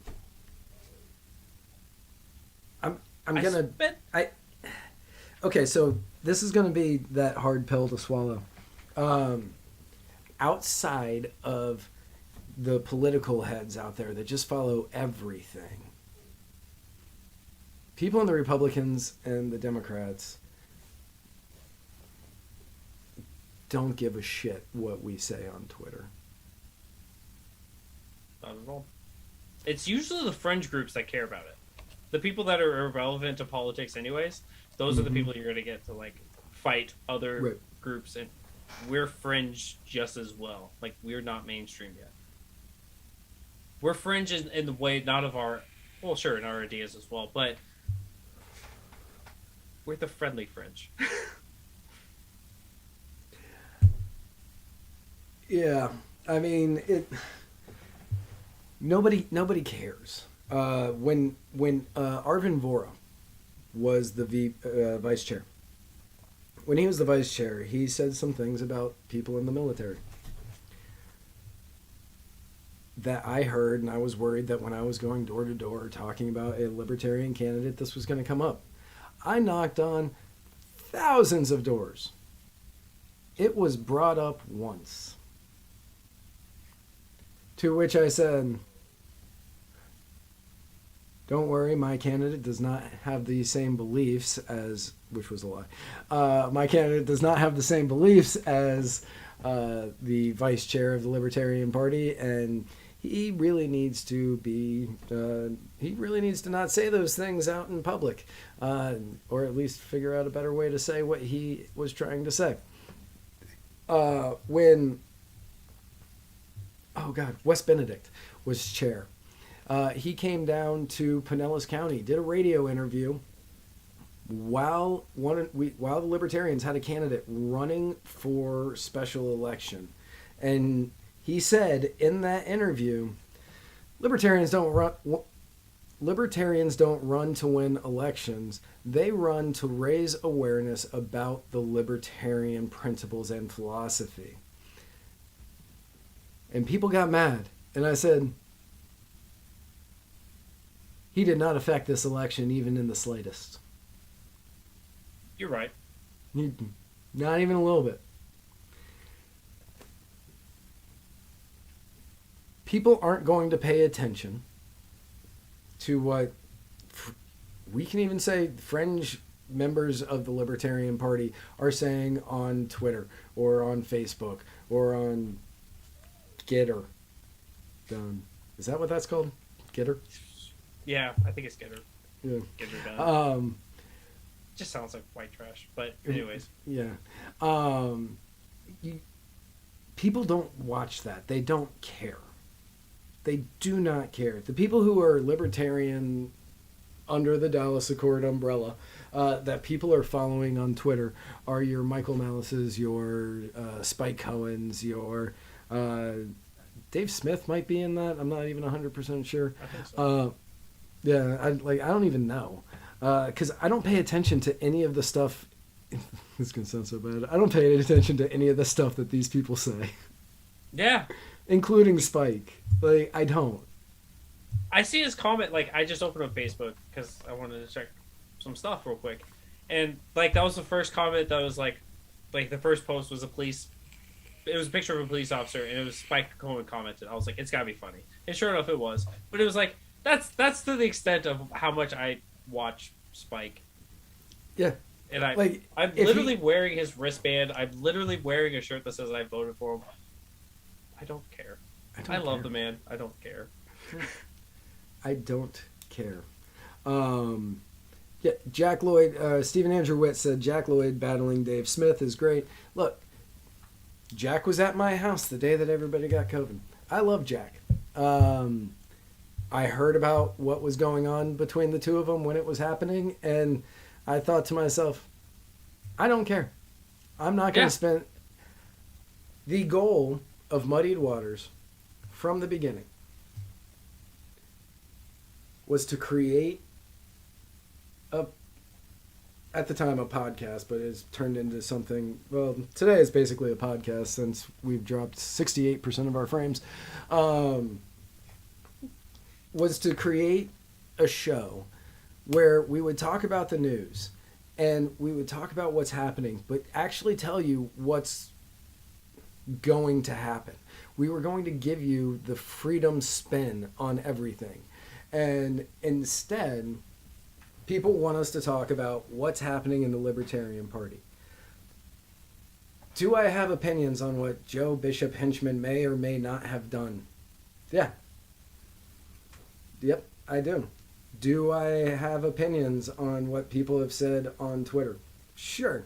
But I also don't care because right now, and not since Wes Benedict and the guy that came after him, have I considered the Libertarian Party something worth paying attention to. Yeah. Spot on. Not even a little bit. But when I see things like Pennsylvania, where they use the Moulton maneuver in order to get 100 and however many elected, that's worth celebrating. That is worth pointing out. That is worth talking about. Because that is libertarians who are doing great work in getting libertarians in office. When, I'm certain Florida's going to do it next. When Florida does it, when South Carolina does it, when, anywhere else with a large concentration of libertarians does that, that is worth celebrating. What some douche canoe says on Twitter, I don't care. I do not care. I don't follow every Democrat Party Twitter account, and I'm certain a lot of them say stuff that other Democrats are going, oh, you shouldn't say that because blah, blah, blah. I don't care. The infighting is inconsequential until you get to the level of Chuck Schumer and Manchin and Sinema. Up until then, it doesn't matter. So get your shit together, win elections, and make it matter when you're infighting. Yeah. Until then, you're just squabbling over absolutely nothing. Like, I know, like, the Libertarian Party wants to amass all the power to become a political movement to set people free, right? It's this big contradiction. But we're squabbling before there's anything there to squabble over. And, like, when I'm on social media, when I'm on Twitter, when I'm on Facebook, and I'll be honest, like, it's being heavily reduced compared to what my normal was, like, last year even. I spend more time scrolling past stupid stuff that people are arguing over than actually going, I would like to write a response for this. There's just no value to it. Like, sometimes I'll give you like a bit of wisdom or things like that. So if I say something, like it and ignore it, do whatever you want to do with it, scroll on. But that's basically where I'm at, because it's... And that's also stupid. how easy it is. If you don't want to see what somebody is saying, don't follow them. Scroll past them. There are a lot of people that I'm friends with that I don't care what they have to say about things. And I just scroll right on by. I probably should be ashamed of this, of how many people on my friends list that I have unfollowed. Because it's like, you've never had anything of value for me, but I'll let you be around for the like if you want to like my stuff. Like, you could jump in on my conversations, but I'm not jumping in on yours. I'm sorry. Right. Alex Boyer asked what's the Moulton maneuver. So the Moulton maneuver, I don't remember Moulton's first name, so I'm going to say his name was Dave. I'm probably wrong, but was created. It sounds like a Dave thing. Yeah, was created by a guy named Dave Moulton. It's definitely not Dave now that I think about it, but Dave Moulton, who said, "Hey, if you're a libertarian, go out and find races that are up where you don't have anybody running, or you'd be running unopposed, or it's just one person running for races that are what's the word where you don't put your party affiliation, nonpartisan races, and go out and try to win those." And Pennsylvania did this. They went out and they found races where there was nobody running, or one person was running in nonpartisans, and they just said, okay, we're going to go out and run in these races. And 130 something libertarians got elected. I've got one for John Moulton and I've got one for Chuck. John sounds right though. I'm still saying it sounds like a Dave. Dave Moulton. Dave works. Right. We'll get Steven on it. So a lot of areas are going to be trying this because it worked out successfully in Pennsylvania. And you're going to see a lot of libertarians get elected to smaller positions, to lower positions. And then those people will eventually be on city councils. And those people will be mayors. And then those people, some of them, will rise up to county commissions and then to state houses or state whatever you have there, and then to state senates, and then they will run for office as libertarians and they will win. But It is a slow process. Tony Mack and Dave's not here, man. That's a great reference. 156, Steven says. Yeah, I knew the number keeps climbing. It's amazing. And that is stuff that needs to be celebrated. That is stuff that needs to be pointed out, and it needs to be followed and copied and seen how it's done. And then people need to try to emulate what happened there. Any of the stuff that you're fighting about on Twitter or Facebook or anywhere else on the internet doesn't matter. It's all inconsequential.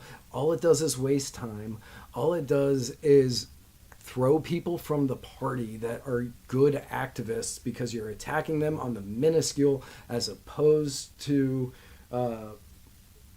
showing them the best way to, instead of showing them the best path to get elected. I think when it comes to like this infighting, I probably my best tweet I've ever made, and I was pretty proud of that because that's why I'm bringing it up. But was a simple thing. It was like left libertarian, right libertarian. The most important adjective there is libertarian. We agree on so many things, regardless of which side you're on, and put that for minarchist, anarchist. Put that for Mises, non-Mises. Put that for any of the categories. It doesn't matter at the end of the day. If you're just going to fight over everything, like, you guys will be so insignificant. You guys are already so insignificant to the political arena that you're just literally wasting your time and other people's times. And as you know, as Matt said, you know, you're disenfranchising people from being a part of the movement, of being a part of the party, of making a difference when they had a comparative advantage over plenty of other people who could have made a difference, who could have truly helped set us all free. But instead, because people are petty, we're working against ourselves and working against the movement that we are all incredibly passionate about being successful with. So I'm still kind of upset about the Martha Bueno thing. I'm not gonna lie. I'll drop the name. I wasn't going to, but yeah, Martha Bueno was who I was thinking of. Yeah, no, it was the elephant in the room.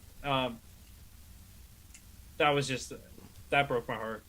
Watching like the Twitter feeds, watching the Facebook comments, and everything else on that, I was just like, you guys just pushed away an incredible activist. And in all fairness, I believe she will continue to be an incredible activist. She just won't be a member of the Libertarian Party. Yep. Like, she's still going to run in her race because it's non-denominational.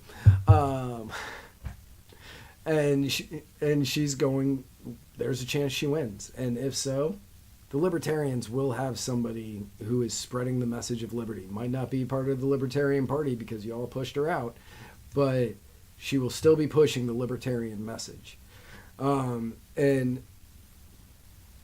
you do need the party in order to have ballot access in your states, and I understand that. But if you want to keep the party so that way you can continue to have ballot access, so many of y'all out there in Facebook land or Twitterverse world or wherever you may reside need to grow up and stop fighting over the most mundane crap and focus on what matters, which is winning elections. I love how it turned into a dad talk.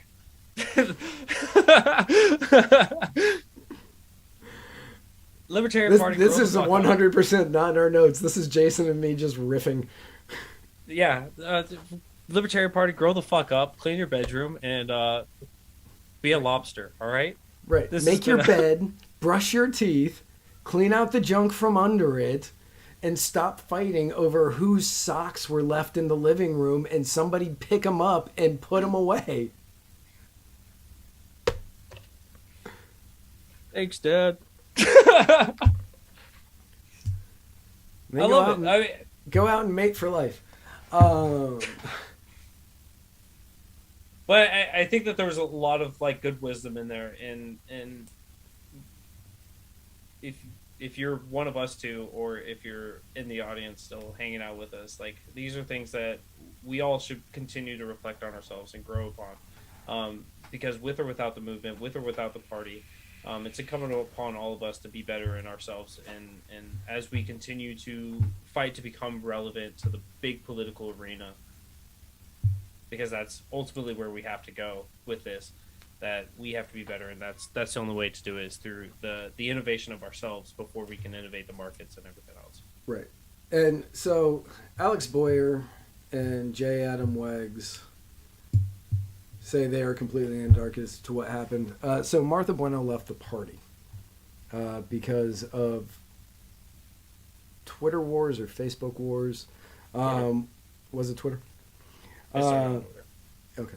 Yeah, where people were going after her over the mundane little stuff, and then said, man, I wish that I was Hispanic so I could use that as the only thing about me, and then started calling into question her looks and the way that she presented herself online. And she was like, you know what? like, why am I going to waste my time with this? I can still go out and do all the stuff I want to do. I just don't have to deal with y'all. She probably didn't say y'all because she's from Cuba and didn't grow up in Virginia. That is the short version of it. They went after her in every angle that they could have. People went after her for her body, for being Latina, for her heritage, for being proud of it, for fighting in an arena that most libertarians have no fucking idea about, because most libertarians are white males that are heterosexual. And honestly, unless you guys are following Muddy Waters Media or some other, like, how many people know a damn thing about Cuba? Like, we are so alienated from so much of the world that we have an amazing activist, and we go, let's find a way that we can have a couple people point sticks at her, poke her a little bit, and then we go, all right, well, I'm going to like their comments, or I'm going to share their comments, or I'm going to not step up and be like, hey, dude, fuck right the hell off with that bullshit, first of all. And second of all, fuck right the hell off again. It's just terrible. Yeah, no, it is absolutely awful. What happened in the Libertarian Party. Went after her for being a woman, too, according to Connor Cudmore. I didn't know that. Yeah. Because, again, like I said, I don't care about the infighting. I do care about when somebody like Martha Bueno leaves. But I believe that Martha Bueno will continue going out and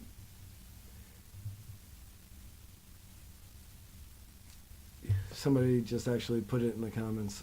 She said she's sticking around the overall movement, just not the party. Right. And that's where I believe a lot of people belong. That's where they're going to be able to do the greatest amount of good. Which comment are you laughing about? If everyone would go, as soon as you leave here, go to the Muddy Waters Facebook group. If you haven't joined it already, do so now, as soon as the show ends. But Meg Jones, 47 minutes ago, posted some still shots from tonight's episode. Oh. And they are our best takes ever. One comment says Jason looks like he's singing Desperado by the Eagles and Matt is vibing. All right, sorry about that. Desperado, why won't you come to your senses? You've been out riding fences for so long now. I could.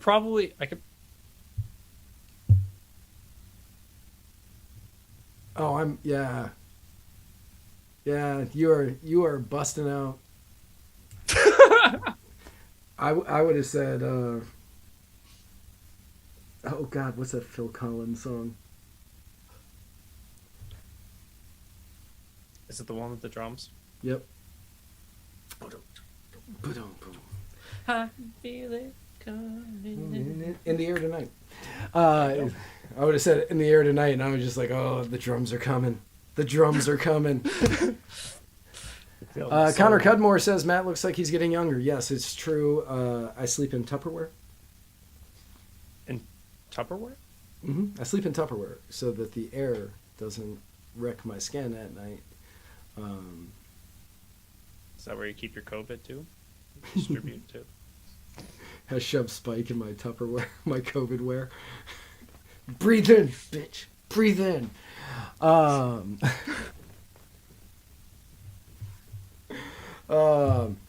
yeah, that's our show. I promised Sarah that we wouldn't go until 11, so 10:19 seems pretty good. So Spike does not have a show tomorrow. Hopefully he comes back next week. We will find out together. Hopefully he lets me know before Tuesday. But we will find out then. Thursday, we were supposed to have the muddied Zoom. That's going to be a good time. But that's not going to happen. Spike can't do it, so he was like, "Can we push it a week?" And I was like, "Yeah." So I am going to talk with my bookers about getting somebody on the writer's block this week, so that way we can have a show. But I couldn't tell you who that person would be, because I like it. I found out today that we weren't doing the Muddied Zoom. So tune in for that. I'm also really behind on a script I'm writing, so I might just do that instead. Monday, probably will be here. I had some news I was going to share with everyone on Thursday, but without the Muddied Zoom, I will share it now. For you guys, so you guys can understand that there are some changes coming for the Mr. America the Bearded Truth show that normally airs on Mondays. With a new career path aligned for me and with the job offer being sent out today, the schedule is changing up for me a little bit. Monday will, if I can get something lined up, we'll be on Monday. But in the upcoming weeks, sorry, I got COVID in my throat. In the upcoming weeks, I sent it to you. I mailed it to you. That was some of the technical issues. Was just COVID coming in my throat. But in the upcoming weeks, we will be changing up the time for the typical Monday nights for Mr. America the Bearded Truth. But this Monday night, I'll be talking with my bookkeepers, spoken myself, to figure out who we're gonna have on and what that conversation is about. So stay tuned for that as well. Connor Cudmore says have Jason on. You guys want another episode of me and Jason fumbling through something together? I'll stay on for another 3 minutes. If we get, how many people are watching? We don't have that many people watching. If half of the people say yes, I will have Jason on Thursday. This will be another. Oh, we messed up. This was not Muddy Waters of Freedom. Yeah, this was Muddied America. Muddied America. We'll do a Muddied America on Thursday if half the people say yes. If not Monday. We're both fighting. For if you guys are wondering like why I'm such a slack ass on my Monday thing, it was just because the job I'm taking is going to be a second shift job. So we didn't know if I was starting off this Monday or when that was going to be starting off, and so with not having that, I didn't want to schedule somebody and then have to cancel it. So getting that all together. Don't worry. We'll have Muddied America Thursday, Monday. Spike will have to call out sick next Tuesday. This will be changed to the Muddy America in no time. Yeah. Yeah, and interview him very, very intensely. I'll just Tucker Carlson you.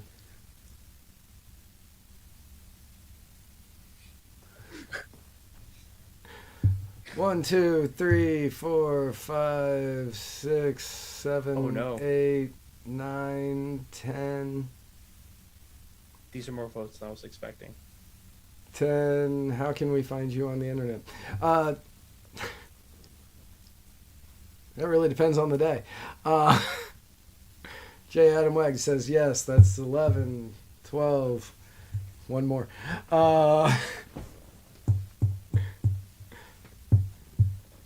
So, mind interrogation. Thank the Eskimo Libertarian. Thank you, Eskimo Libertarian. So yeah, if somebody, sorry, go ahead. I think the better question of not how can we find you on the internet is how can we fix your internet. There it is. Okay, I'll have Jason on Thursday. If you have time on Thursday, that is. I will make the time. Okay. I was already planning to do the Muddy Zoom, so I had my. Okay, cool. You know, It's gonna be hard to fill a penciled in appointment with another penciled in appointment, but I think I can, on the same I can same shift some things around for you. Yeah. So yeah, Jason and I will do an episode of Muddy America. Man, I'm gonna have to make graphics and shit. Hey, we could do those call-in moments. Oh yeah, we could do this if I can figure out how to make that work.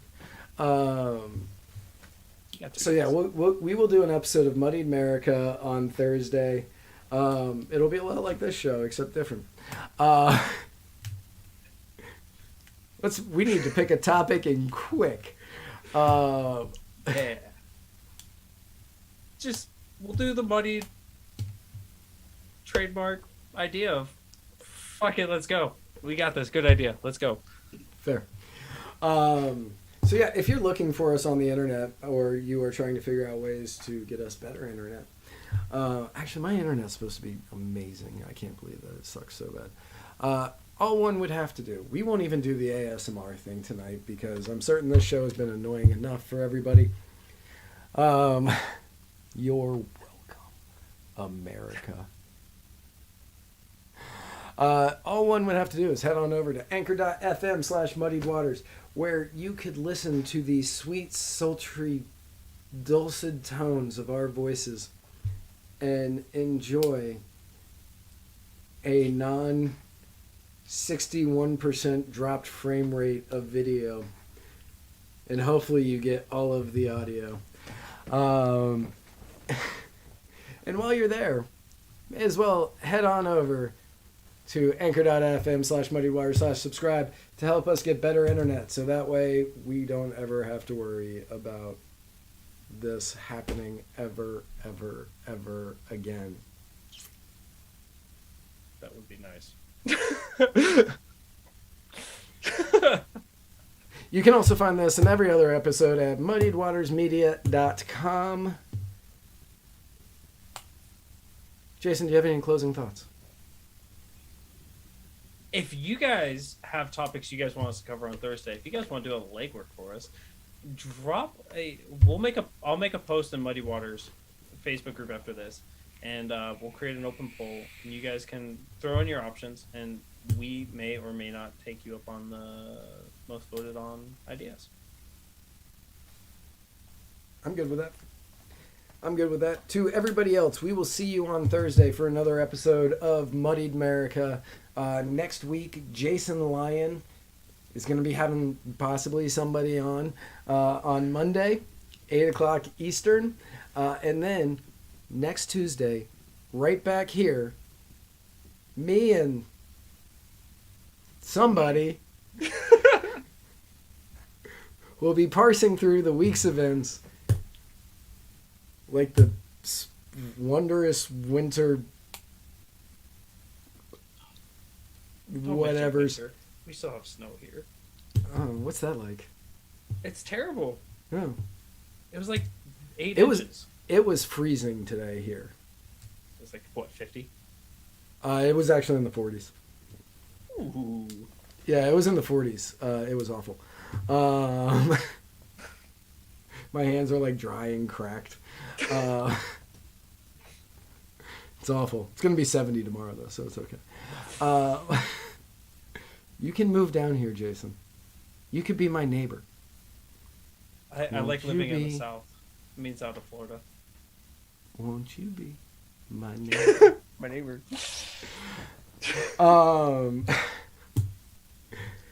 Everybody have a great weekend. Tune in next week. Hopefully we have a full week of all new shows for you next week. COVID got most of us, and it got some of us worse than it got others. So our T's and P's to those who are still trying to get over it. And to everybody else, we hope that you guys are staying safe out there. And if you want to get the vaccine, get the vaccine. If you don't, you don't have to. So have yourselves a great weekend, and we will talk to you all next week.